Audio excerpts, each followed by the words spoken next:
What the? What?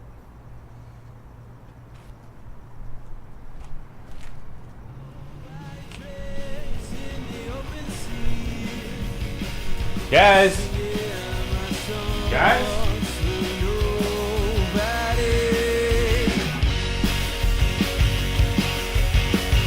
Guys!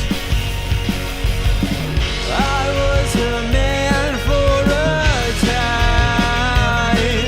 but now that time means nothing to me. What are you guys doing?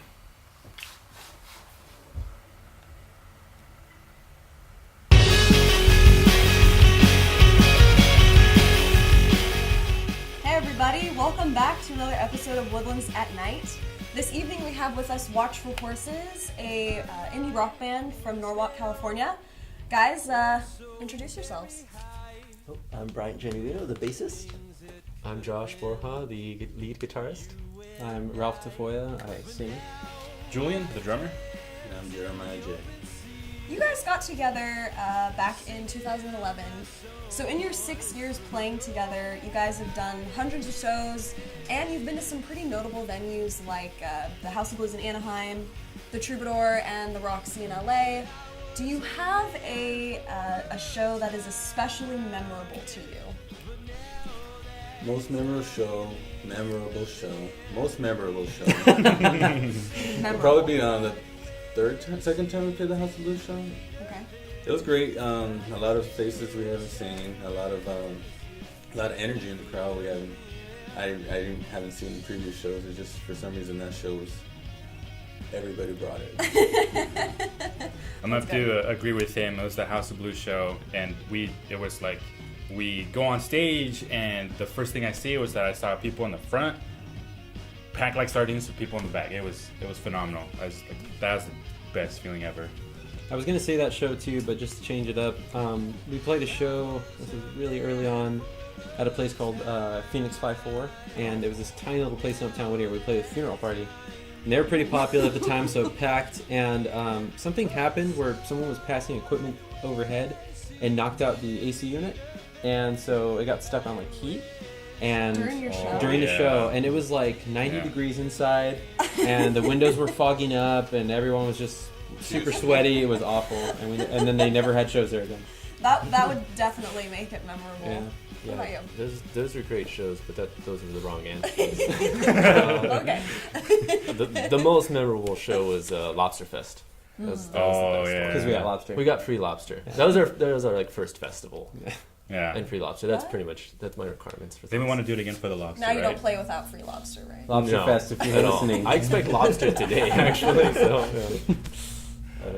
For me, I'm pretty new to the band. Like 2 shows. I have about 2 shows. The first show ever, my first ever live show was at the Slide Bar in Fullerton, Yeah. and it was packed. We were playing with the Dig, and it was my first show ever on a stage. Period, since I was born. Since birth. It can only go up. It was a little nerve-wracking. Yeah. But that would definitely that's definitely got to be the most memorable to me. Yeah. Yeah. So last September, you guys signed on Bryant as your newest member. How did that happen? Basically, we had someone who was in the band when we started that left to do a different project, and that was in June of last year, and maybe like a month later, we started, kind of figuring out what we were going to do going forward, and we were looking for. We shuffled the band around. We moved Josh to lead, and that was kind of the only shuffle, I guess. But then he knew Bryant, and he's like, I have this dude who plays bass. We're going to try him out, and Bryant came in, and more importantly than just him being able to play bass, it was more of the chemistry, and we were able to kind of like just joke about farts and things like that. So that's actually the most important part. So. That was a big part of it. I mean, I've known Bryant it's a big since, part of it, what, Elementary elementary? school, yeah. So I've known him since elementary. Yeah. So I knew we would get along like that, yeah. Yeah. Maybe that would work. He's actually the one who got me into guitar in, was it freshman year of high school? He came to my house, just shredded this guitar, and I immediately learned every Red Hot Chili Pepper song after that the next day. What's your writing process like? Is it a bunch of you guys screaming at each other in a room? What's it like? That's more the editing process. Actually, it's changed a little bit, right? Yeah, it's had to change, but recently it's been Ralph and I kind of like sitting down, coming up with like that core of the song, and then giving it over to these guys and seeing what they do with it. And Ralph takes care of most of the lyrics right now, not all. But. Yeah, it's been a little different. I think earlier we kind of had these demos that Jeremiah had written, and we kind of hashed those out, but they were already kind of formed already. And this time around, Josh and I kind of got together and, for Memory Bells, you know, the new song that we have out. He kind of came up with the guitar parts, and then I took them home, and then messed with it on the computer, and then sat in my kitchen. It was the first time I kind of sat down and said, "All right, I'm gonna write lyrics. Come on, lyrics." And I didn't move from the kitchen table until I had something. And then Yeah, you did that fast. You had it back like the next day. Yeah, it was that's like complete. Yeah, that's how that works. And I guess we'll see how it goes, you know, moving forward. I mean, we've only written a handful of songs now, but we'll see. Several years ago, your song "Open Sea" was featured on KRQ. Do you remember where you were and what you were doing when you first heard your song on the radio?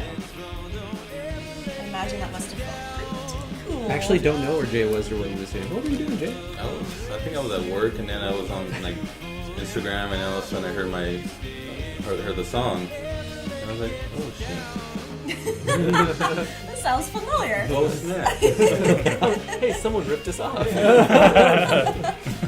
Hey. No, I was like, oh, that was nice. No, it was pretty cool. I was kind of bummed out because I had to be at work at the time, and I was just hoping a lot of people recorded it so that way I could heard it afterwards. And I was glad a lot of people were listening because it was pretty dope. I didn't get to hear the song until like the fourth weekend to locals only, because we have had really great support from our fans, and they just kept voting on our song. And the first time that it actually played, I was at Coachella, so I couldn't. Did like anyone like try to call you or text you? Well, the first, because I was there both weekends. The first weekend, I got like these clips from these guys, and it just like gave me chills. And then the second weekend, because you have to vote on it so it can be played again, I had put my phone on airplane mode, and I was just about to watch Duck Sauce. And then I said, oh crap, it's like 11:30, let's see what's going on. I turn on my phone, and then just this influx of text messages and like all this stuff like, dude, you guys made it back, you're #1 spot. And just like, I lost it, and it's crazy. Great feeling. No. That was before it was on the radio. No, not at all. I was sitting in my apartment, and by the way, I don't know if everybody has, this might be just me, but I didn't have a radio in my apartment. I had to go ask my mom to borrow one to listen to the radio. But I listened to it in my apartment, and I heard it. I was like, I didn't cry. Cut that out, right? I didn't cry, but I was very emotional. I do have like an old timey radio. So I went home and wind I was, it up. gathered everyone. And I was just like, we're gonna be on the radio between 9 and 11 at some point. Like everyone just has to sit here and enjoy it. And then it was a trip hearing Kat Corbett say anything about Norwalk. Watch for Horses. Yeah, she's like, Watch for Horses from Norwalk, California. I was like, I know that place. Even Striker, you guys are really high compliment. They compared you to the Strokes. You know how awesome is that? And that was all on him too. He just decided to say, Yeah, "Well, it's really really, nice." really cool. So what can we expect next from you guys in the future? Any new music? New music, yes. So by the time this video comes out, there will be a new song out called "Memory Bells," the one that we referred to earlier, and we recorded that with our buddy John O'Brien and Francois from Young Giant, the drummer, and he produced it. And it came together pretty quickly, but that's the newest one that'll be out now, and then more to come. More songs will be coming out in the next few months. So Yeah, I think other than like the actual music side of it, I think we're trying to do a big push like in terms of visuals. More videos. More videos. I mean, you've been working on a lot of graphics and a lot of lots of like. I'm trying to go for some striking artwork. I don't know how striking it is, but let's call Striker, see what he thinks. Yeah, trying to up our live show a bit, make it more exciting, and so we'll see how that goes. Hopefully, people don't boo us off stage, but Please don't. We're going full Kiss makeup, so just be ready for that. I want to be the cat. No. Well, thanks so much for talking with us, guys. Let's go ahead and head upstairs and hear some music. Let's do it. Thank you.